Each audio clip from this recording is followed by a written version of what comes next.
With that, I'd like to turn it over to our whip, Steve Scalise. Thank you, Kevin. And I also want to congratulate our leadership team. It truly is an honor to be going into this next Congress with such a great united team. Kevin as our leader, Liz as our conference chair. We have Mike Johnson joining us as the conference vice chair. Of course, Gary coming back as policy, and for Richard coming in as well, welcome to you. Tom Emmer is also going to be joining our team again as the NRCC chair. I think he's probably out recruiting right now for the 2022 class. That's going to get us back in the majority. But look, it's been a battle the last 2 years to fight for the hardworking families of this country that felt left behind by Washington for so long, and we've delivered a lot of wins for them. But there are still big issues left unresolved. I'd like to see us in these next few months get another relief package, in these next few days really, get another relief package for those hardworking businesses that are literally hanging on by a vine, those small businesses that we've been trying to help get another round of PPP forgivable loans so we can save millions more jobs. And Speaker Pelosi, for whatever reason, has chosen not to bring a bill to the floor that has wide bipartisan support. Hopefully she reconsiders and does that. But really over the next 2 years, we know what this fight for the future direction of our country is going to be about. It's truly a battle between freedom and socialism. And you saw voters across the country in all kinds of districts reject the socialist agenda that Speaker Pelosi pushed for these last 2 years. She's going to have a tough decision to make.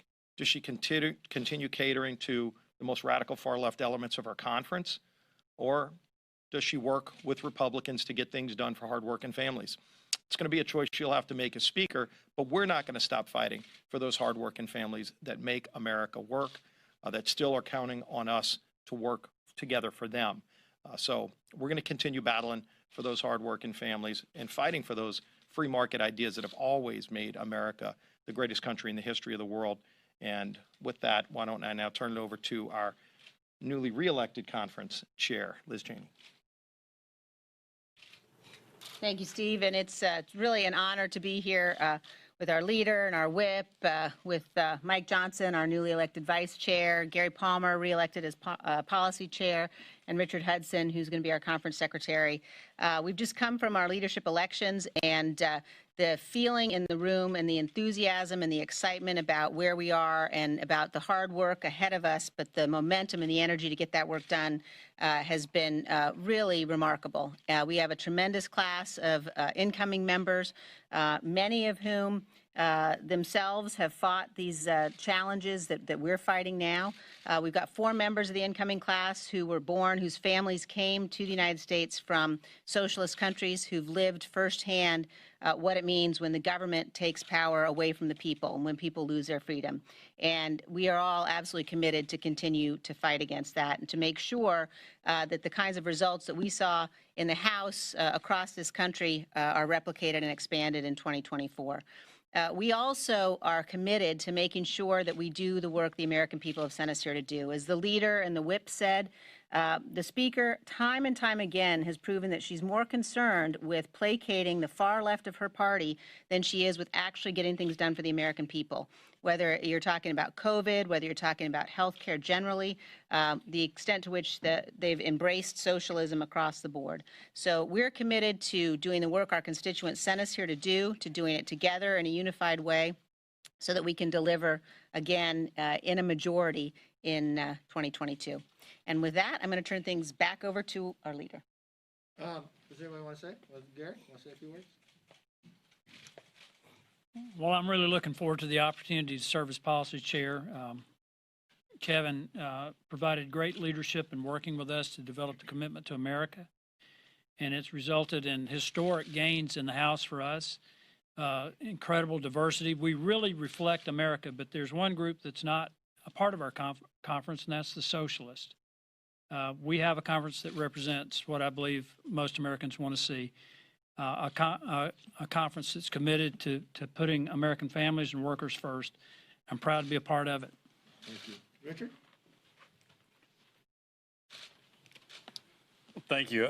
Richard Hudson from North Carolina. I'm honored to be part of this leadership team. You know, I represent someone who had to win a tough election to come back. I understand what it takes to win back this majority, and I'll be a voice for all the folks in our conference. I'm very excited about us working together in one unified message about what conservative principles can do to make America better for all Americans.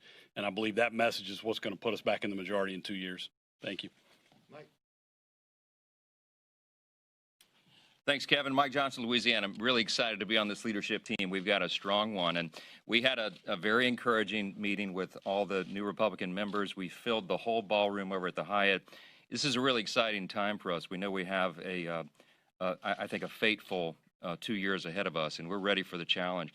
I mentioned to my colleagues just a simple thought that comes from Ronald Reagan, and he is the one that reminded our party that it's time for us to raise a banner, he said, of no pale pastels, but of bold colors. He said we need to make sure that the people know we need to be unmistakably clear where we stand on the issues that are troubling all the people. We live in troubling times, but we're very, very confident in our answers, and we're going to paint with bold colors, and we're going to lead this country out of this. We're going to get the majority back, and we think our best days are ahead of us. So I'm grateful to be a part of the team. Thanks, Kevin.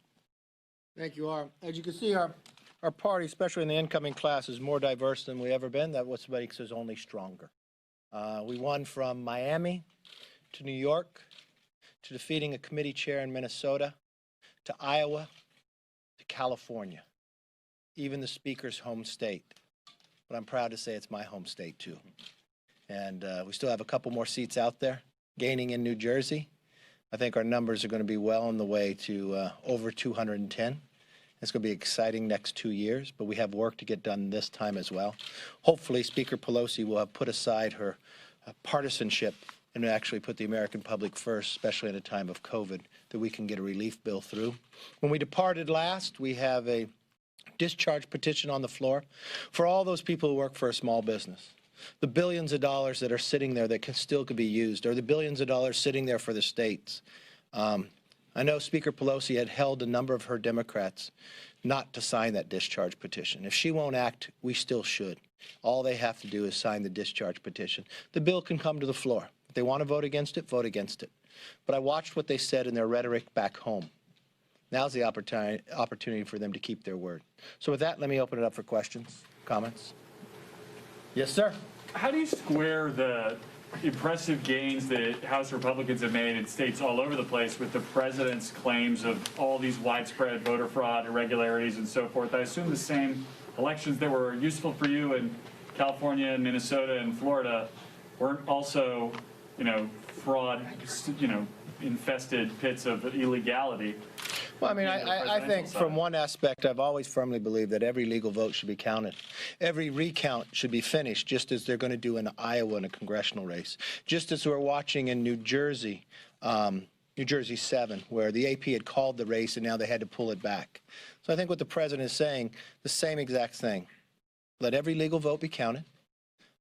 We've watched races that we were ahead on in Pennsylvania. All of a sudden, Sean Parnell come behind. When he was ahead by thousands of votes. We've watched races on the recount. Let's finish them all. We've got 2 in California still going forward, so it takes time. I think all the president is saying is let's make sure we take the time that that these races are honest and accurate in the process. That's all. Follow up on that? Sure. Do you regret it all, or will you do anything differently in the future as regards to encouraging Republicans to vote by mail if they think that's the safest way to do it? I mean, we've seen these shifts as votes have been counted that came in later. Well, as we sit back and look, I think we need some uniform when it comes to elections. Absentee ballots have some protection to it. When you mail everybody a ballot that's on the rolls, we know there's problems. We watched in LA more than 1 million people on the rolls that don't even live there in that process. I've watched in my own community the number of ballots that were sent to people who were dead, who no longer live there, and others. You want the accuracy, and I think that's something we have to be able to work through. Some states mail to everybody. I actually vote by absentee, but I have to apply for it. They check my signature. They send me the ballot after I have applied for it. When I send my ballot back in, my signature is on it. They check the signature before they open. I think those type of measures are very important in the process of voting in person. In California, you don't have to show an ID. But I have to show an ID to get on an airplane. I think there's a number of things after this election and after others, not based upon a Republican or Democrat, but just from an accuracy point of view. I think we should sit down with a number of Secretary of States and people across this nation and find a way that we can make sure we do this in a more secure and accurate way, that every vote is counted. Yes. What do you see your role as as a minority, a large minority, with the president of the opposite party? Is it similar to what you saw it as in